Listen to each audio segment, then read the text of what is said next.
Galatians 5 verse 16, so I say, walk by the Spirit, and you will not gratify the desires of the flesh.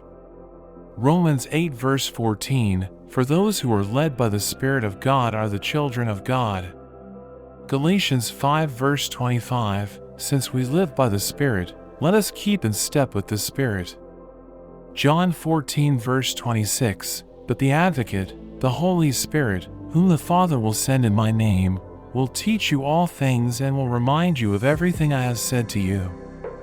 Romans 8 verse 5, those who live according to the flesh have their minds set on what the flesh desires, but those who live in accordance with the Spirit have their minds set on what the Spirit desires. Ezekiel 36 verse 27, and I will put my Spirit in you and move you to follow my decrees and be careful to keep my laws. 1 Corinthians 2 verse 12, what we have received is not the spirit of the world, but the Spirit who is from God, so that we may understand what God has freely given us.